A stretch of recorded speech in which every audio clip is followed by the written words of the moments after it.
Hi, my name is Lee and welcome to my channel Cola Flipper. I'm a UK eBay reseller. I buy second-hand items at car boot sales and charity shops and I flip them online for a profit. It's now midweek and I hadn't had a chance to do my normal haul video on Sunday, and so what I'm doing now, I'm just trying to bang this into my lunch break, and it's not all from Sunday. I've got a few bits from Saturday, a few bits from Sunday, basically the better bits to just give you an idea of what I've bought and why, give you an idea of the rationale and my thought process as well as to why I buy certain things. And it's mainly around the fact that I either want to flip it quickly or make decent margins, because it's just not worth me flipping low profit items. So if you wonder why I just saw this big chunk of card coming down, or where it's come from, I took delivery bank holiday Monday of this. It is a 12 foot by 14 foot gazebo type thing, cedar frame with a aluminium roof, and I'm going to turn this into a tat shed. So basically going to get some second-hand double glazing and doors, and then panel it all out, put a floor in. So started unpacking it, but that was 331 kilos spread out over 3 boxes, and that arrived at 6:33 in the morning on bank holiday Monday. So I was not overly impressed with that, but actually it was good it arrived early, because it was an absolute pain to move. So basically I had to move that myself through the house, or through the garage, and out into the back where I'm going to start building it, but can't start working on it yet as I've still got to put footings in. So I will be doing a separate video series for that,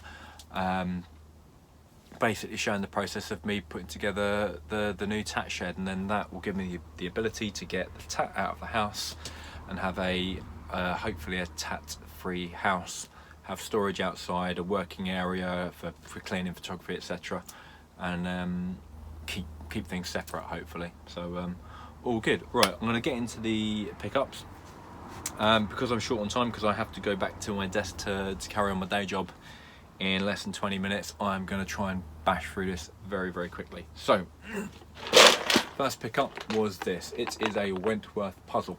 I do not typically buy open puzzles, however what I like about Wentworth is the premium wooden puzzles, but they have these sort of whimsy type fancy pants different shapes. So we've got a octopus there and a seahorse set. So part of me says I should just count it and sell it, part of me says I should build it, but I wouldn't normally pick up anything open, but it was £1. And Wentworth stuff, they can go for £20 to £30, sometimes a little bit more, depending on whether it's a rare one. So this is the Hebridean Princess cruising at Broderick Bay.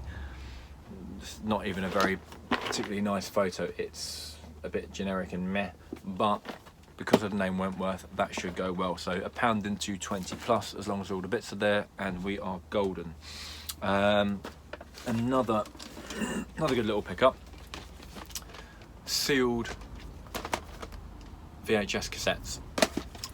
There was on a stall just as I was leaving, and they were 50p each, and I said we'd take £1 for 3. They said yes. What I do, even if they're just singles, I'll just buy them up and I'll stock them up until I get a bundle of 5 or so. And when you've got a bundle of 5, you can charge £20 plus. So pretty decent margins in sealed ones. So yeah, always keep an eye out for sealed cassettes. With audio cassettes, I always keep a special eye out for the higher quality audio cassettes. So anything that's a chrome or a metal cassette, it's a higher quality cassette.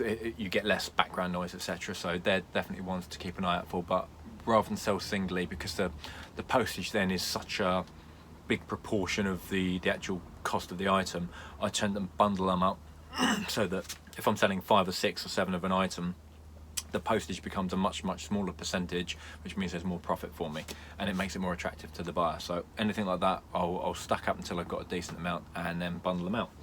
Right, I'm going to bang through a couple of shoes quickly. Clarks, always keep an eye out for a nice green box with Clarks on it. These are brand spanking new with tags, never used.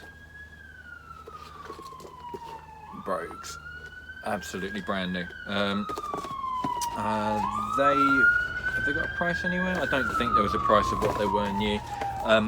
Clark shoes are not cheap, and usually you're looking at, even in the sort of discount shops, you're looking at, we've got an outlet, Clark's outlet centre, not too far from here in Hatfield, and even there, men's brogues are sort of 50 to 70 pounds in the discount place.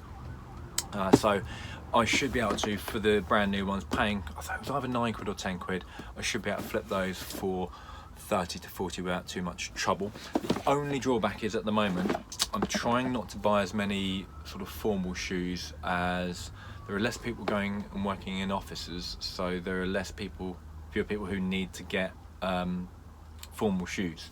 So that is something I'm keeping tabs on. So even if I see a good quality pair of shoes, being very, very careful as to whether it's worth me picking them up. But one of the good things about Clarks is that people trust that brand as a British brand, and they know their shoe size in Clarks, and if they've had a size 9 in a Clarks, they know that any Clarks shoe is going to be that's a size 9 is going to fit them. So I don't think I've had any Clarks returned for not fitting, so that's something I do keep in mind. If it was another brand being brand new, would I have picked it up? It depends on whether it's a company that I recognise and whether I believe that there's trust for the general public. Do they trust that particular brand? So just keep that in mind. Right, banging through them quickly. Barely worn, nice suede Adidas. It was like £4 or £6 I paid, no, £4 or £5 I paid for those, so they should go for somewhere between 20 and 30 without any dramas. I really am going to try and bang through these quickly because I have not a lot of time before I go back into work. Nice belt by Jigsaw. I'm going to sneeze, bear with me. 12 seconds later. Right, sneeze over, excuse me. So, belt by Jigsaw. Jigsaw's a good brand, and this is a proper quality leather belt. I don't always flick through the belts, but you can get some decent margins on them. I picked up a load of Hobbs belts a little while ago, and whilst they do take a little while to sell, the margins are pretty decent, and they're very, very easy to post. A lot of the time you can, if you fold them up gently, they will go into a large letter box. So I still charge my normal £3.35 postage, but it does mean that I can then, depending on the weight, as a large letter it might only cost me £1.43 or £1.83 to post, so that's another couple of extra pound or so to go into my profit. So yeah, nice Jigsaw belt. I haven't looked at comps, but 50p out, my money is safe. Right, we have got a pair of, I think these were Katano Asics trainers. Always keep an eye out for Asics, which is this design on the side.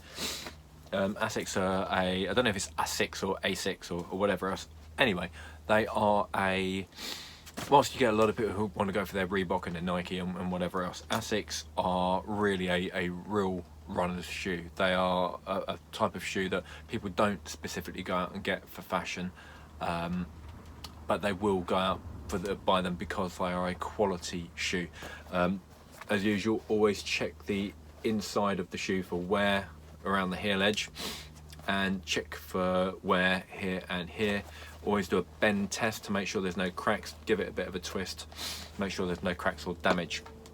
Always check if there's any toe peel as well. So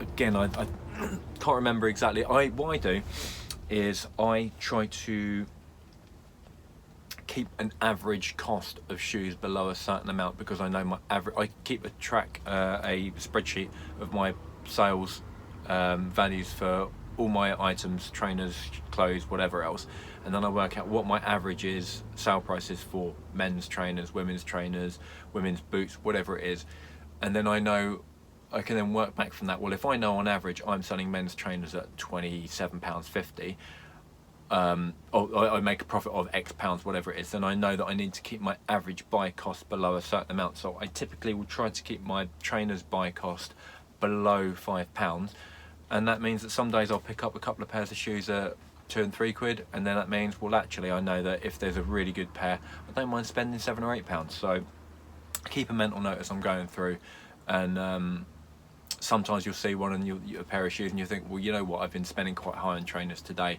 maybe I'll leave those ones unless they're in immaculate and fantastic condition. So, and it also depends on how much stock I've got, but yeah, Asics are a good brand. Comps on these somewhere around the £40 to £60 mark depending on condition. These are in middling, they're all right, there is wear to them, but I would have thought easy 40, but we'll see where we go. Excuse me. Now, girls are still loving their chunky trainers, so got a nice pair of chunky feeler trainers here, in good condition, minimal wear. I will give these a bit of a clean up, but it's a quick clean. These are not going to be a drama. Size wise, they're a little bit on the bigger size for a girl. This is a 7, but again, I anticipate no issues with selling those, and I should be able to get a decent sort of 35-ish pounds upwards, so very happy with those. This is a couple of days ago now, this was on the weekend, so I literally cannot remember what I spent on every single item, but with my averages it would have been under £5 or thereabouts. Got a little bit of a winner on these, and these are some footy boots. So these are Nike Total 90s. I forget the exact model. I think they were laser 90s maybe. If they've got metal studs that, not metal studs, if they've got studs that unscrew, they are for soft ground. So you'll often see when you're putting your title in, it will be Nike blah blah blah sizes, and then you put SG for soft ground or FG for firm ground, and the firm ground ones have a completely moulded sole plate including the studs, because when people are looking for football boots, if you're a more serious player, you'll have a separate pair of boots with the bigger, deeper removable studs for soft ground, and you'll have ones with a moulded stud for firm ground. So these ones, what did they want? 10. We settled on 8 or 9, I think. But this particular pair, there's quite a big variety on sold prices. Again, need a bit of a clean, but not horrific. This will be a relatively quick job. I'll get these looking lovely so that I can push to the higher end of it. But they seem to go for £70 to £100 depending. So I do need to do a little bit more research on them. But once these have been cleaned up, I have I've got no issues with these. These will fly out of the door. Nothing fancy here. Nice pair of slightly chunky Pumas, minimal wear, minimal cleaning, paid around a £5. Should be able to flip those for 25 plus. What else have we got here from the same seller? Some Supergas, Suede Platform. These are suede. Supergas I always do quite well. Didn't make the same mistake as the other week and did double check the inside of the heel lining. The other ones I picked up with the worn out in the heel counter, only paid £2 for those, so it's not the end of the world. I think I paid £4 or £5 for these, but these are suede on the outside, leather on the inside, much more hard wearing. But always check the inside of the back of the heel, because if they're worn, it massively impacts not just your sale price, but whether anyone's going to want to buy it. Even if I was looking for a pair of used shoes and they were cheap, if they got a hole in the back, I think, oh, they're going to be uncomfortable, I'm not going to bother. So be very aware when you're buying them. Nearly done on these, and I'll get on to a couple of winning items and then we are done, because I've got to go back in. Last pair of shoes, and we've got some Salomon ladies hiking boots. Again, minimal wear on the bottom, do the usual bench test, make sure everything's okay. Salomon do good outdoorsy type stuff, and again you check on the inside for any wear. I paid £5, I can't remember, probably £5 or £6. I'll pay more for hiking boots because I can sell them for higher higher values, and specialist shoes do quite well for me. So anything where it's for a specific sport or activity, so whether it's cycling, motocross, motorbikes, hiking, that sort of stuff, I can usually ask that little bit of a premium, and I don't pay that much more for them, but the multiples of the premium that I can charge is way more. So yes, a little bit more room for storage, but it's still a really good item to buy. So I love a hiking boot. Right, these, bought this off the same girls that I bought the Superga and the Puma trainers from. Little pouch. I'm always interested. If there's a little pouch on the table, I'll have a look in there. Could be jewellery, could be a little game system, who knows. In this case, it was none of those. No, you don't know what that is, do you? That is a little screw-on lens set. So basically, you've got these little lenses, screw onto this clip, which you then clip onto your phone, and it means that you can get there is a wide angle, there is a fisheye, and then you've got telescopic, and you've got a macro. Now, not everyone's going to want this. It's not always going to be useful for everyone, but for me, I've now started buying some more intricate pieces, whether it's jewellery or something where I need to get a little bit more detail. And the macro lens is really what I was after, because it allows you to focus much closer. So you can then show a better quality photo when you're selling stuff and get a better price and more likely to sell it. It baffles me how people sell stuff on Facebook and eBay when they take such god awful photos. If it's dark, blurry, and you can't see what the object is, how do you expect to sell it? So this little kit, paid like £2 or £3 for, so absolute bargain, and that means I can be able to get much better close-up photos. So for jewelry or whatever, that will make my life a little bit easier. Right, and that leads me on to my 2 killer buys this weekend, and that is going to be really useful. So killer buy number 1.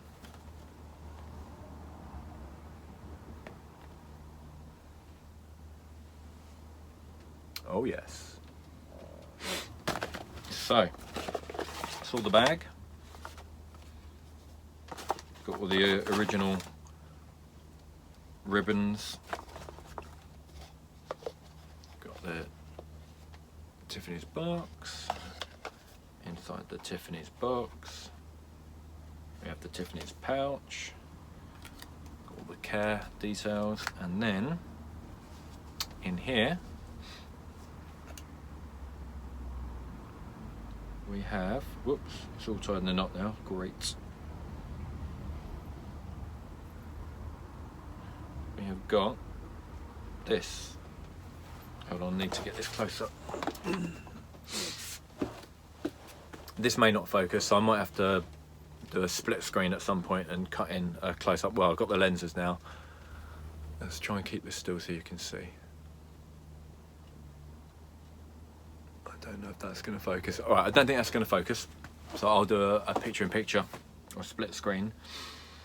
This is that little silver loop is about the size of a polo, and it's nicely engraved with T & Co, as in Tiffany's & Co. 1887 or whatever it is. I can't read them, it's a bit close there, but the engravings in it, and then 925 for silver. Nice little concave shape to the profile. And this was on the stall, and it's so difficult. You get so many fake things at car boot sales. Every time I go, I'm seeing fake Mulberry bags, fake Louis Vuitton bags, wallets, fake Michael Kors. It's like it's an absolute minefield. And that will also cover things like Tiffany's. So it's often difficult to know if something's genuine or not. Now this, it's difficult. Well, when you're out in the field, it's difficult. You don't always have a loupe or magnifying glass, but I could see the quality was good, and I could see the quality of the box was good, but I'm still taking a chance, and you just don't know if it's genuine or not. This was £25, and whilst the guy wouldn't budge on the price initially, I then was looking at other bits and said, how about 25 quid if you give me this and this? And we settled on, I paid 25 for this, and I got a little pair of some cool miniature binoculars. Very, very cool. I'll stick up in a picture so you can have a look, but they were a little bit different, quite cool. Don't know if they're particularly valuable, but I needed to get something off on the deal. Now I've got home and I've had a chance to get my silver testing kit, or my precious metals testing kit. I've had a chance to do the acid test. So basically, you get a drop of acid and you put it onto the silver, and depending on the colour the acid turns, if it turns a dark sort of crimson ruby red, then it's silver, and if it turns more of an amber colour, it's not silver. So I did the little test on it, and it has come up that is definitely silver. So it is either, whereas if it was a counterfeit, I'm not saying 100% sure that isn't counterfeit, but if it was a counterfeit, the majority of counterfeits wouldn't be made with a precious metal. They may be, but the likelihood is less, and just little telltales on the quality of the manufacturer, and that to me appears to be legit. So there's still a few checks I need to do. So I had a few people who gave me some useful messages on Instagram saying that you can actually get things verified by Tiffany's, but I do believe you have to pay for that, and if that's going to eat into profit, I may not. But for the time being, I'm relatively happy with that. I've got to do a little bit more due diligence. I pay, so let's chalk it up at about 20 quid, because I spent a fiver on the binoculars.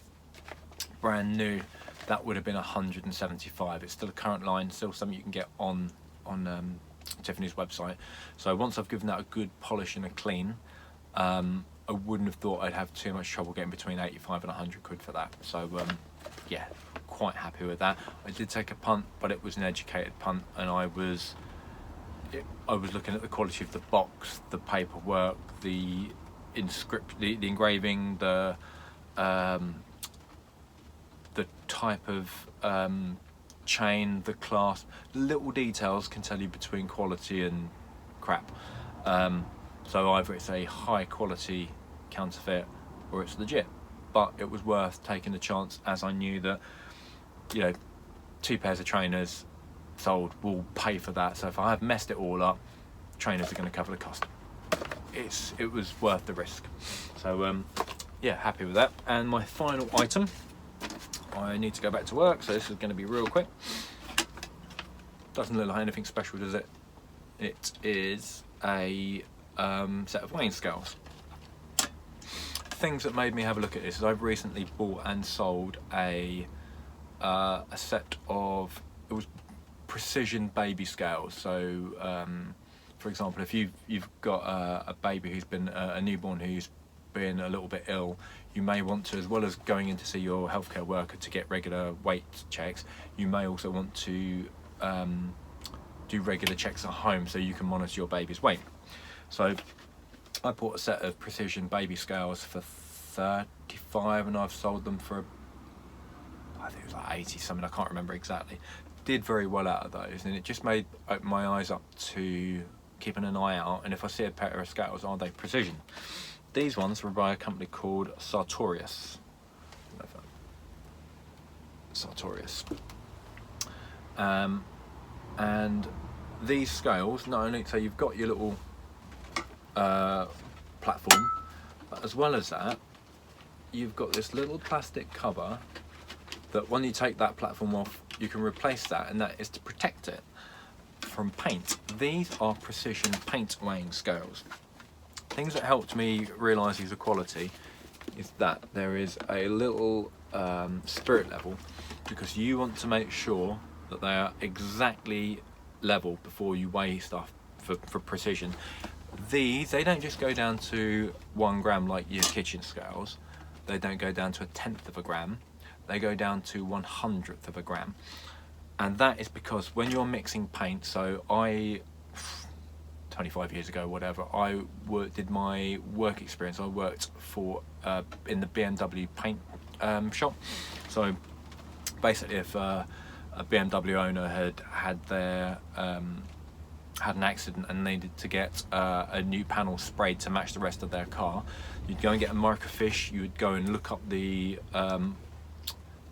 model numbers and details or whatever on the car, get the right paint code, you would look for the paint codes, and then it would tell you use these 6 different pigments and you need to put in X point, I don't know, 406.23 grams of that paint, 16.87 grams of another paint, to get a very, very specific colour paint.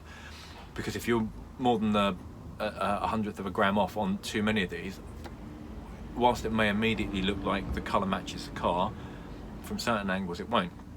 So precision scales for that sort of thing are very, very expensive. Anything that goes down to 100th of a gram, you're looking multiple hundreds of pounds new. That is what this is. I still need to do a little bit of digging. You can use it on batteries. It does come with a power cable, which I've got. I just haven't got it right here. Need to clean it up a bit, make it look nice. But precision paint scales, the comps vary massively. It's going to be a minimum of sort of 65, 80 quid, but it could be a couple of £100. So I need to obviously make sure they're calibrated and check that they're accurate. But yeah, I think, what did he want? 15 quid. We did the dance. I paid 12 in the end, and for £12 for something that can return me 60, 80 plus pounds, I'm well chuffed. But there is a potential that these could be worth way, way more. These could be triple figures or multiple hundreds, but I need to check. But yeah, these are specifically for paint.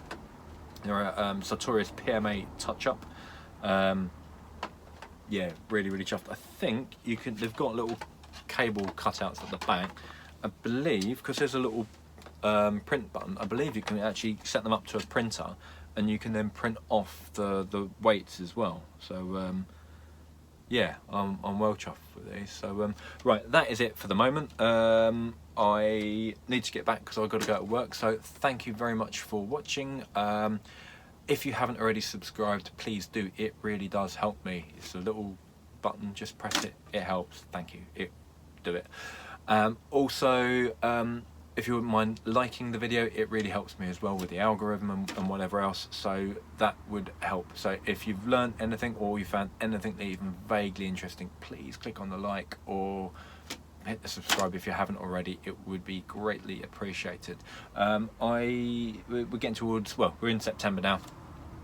Car boot season's on its way to the end, and I need to start building this thing, so there may be a few less haul videos, but I will start ramping up on my other videos. So whether it is building this massive tack shed, or whether it is more of the become a better reseller videos, which is probably what I'm going to push onto when I'm not able to source anymore, I will make sure that there is useful and interesting content. So please keep watching, and I shall see you next time. Take care.